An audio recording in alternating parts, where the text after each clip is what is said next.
Telangana assembly సమావేశాలు ప్రారంభం కానుండడంతో CLP నేత ఎంపికపై కాంగ్రెస్ కసరత్తు ప్రారంభించింది. కొత్తగా ఎన్నికైన ఎమ్మెల్యేలతో ఏఐసీసీ ఇన్ఛార్జ్ వేణుగోపాల్ భేటీ కానున్నారు.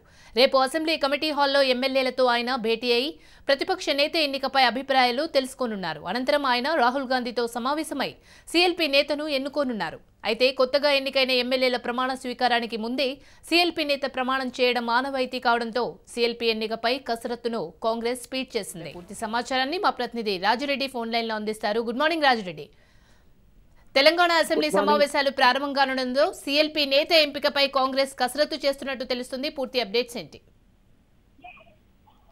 Good morning Srilatha. రేపటి నుంచి అసెంబ్లీ సమావేశం ప్రారంభమవుతున్న నేపథ్యంలో కాంగ్రెస్ పార్టీ ప్రతిపక్ష నేత పైన దృష్టి సారించింది. ప్రతిపక్ష నేతను ఎన్నుకునే బాధ్యతను ఏఐసీసీ ప్రధాన కార్యదర్శి కేసీ వేణుగోపాల్ కు అప్పగించారు. ఈ యొక్క నేపథ్యంలో కేసీ వేణుగోపాల్ ఈ రోజు సాయంత్రం హైదరాబాద్ కు రానున్నారు. రేపు అసెంబ్లీ సమావేశాలు ప్రారంభం కాబోతున్నాయి. రేపు అసెంబ్లీ సమావేశాలు ప్రారంభమైన తర్వాత ఎమ్మెల్యేల ప్రమాణ స్వీకారం ఉంటుంది. ఆ ఎమ్మెల్యేల ప్రమాణ స్వీకారం అయిన తర్వాత రేపు సాయంత్రం కేసీ వేణుగోపాల్ సీఎల్పీ సమావేశాన్ని ఏర్పాటు చేయనున్నట్లు తెలుస్తుంది. ఈ యొక్క సీఎల్పీ సమావేశంలో ఎమ్మెల్యేల అభిప్రాయాలు మొదటగా తెలుసుకోనున్నట్లు తెలుస్తుంది. ఎవరైతే బాగుంటారు సీఎల్పీ నేత అనేది కూడా ఎమ్మెల్యేల అభిప్రాయాలు తెలుసుకొని ఆ ఎమ్మెల్యేల అభిప్రాయాలను క్రోడీకరించి దాంతో పాటు సీఎల్పీలో తీర్మానం చేస్తారు. సీఎల్పీ నేత ఎంపిక బాధ్యతను రాహుల్ గాంధీకి అప్పగిస్తున్నట్లు తీర్మానం చేసి ఒక పక్క సీఎల్పీ తీర్మానాన్ని చేస్తూనే మరొక పక్క మెజార్టీ ఎమ్మెల్యేలు ఏ నేత వైపు మొగ్గు చూపుతున్నారనే విషయం కూడా హైకమాండ్ తెలియజేస్తారు, రాహుల్ గాంధీకి తెలియజేస్తారు. Rahul Gandhi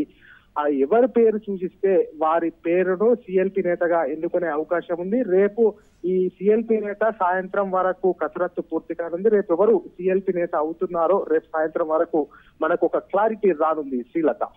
right, thank you Raja Reddy.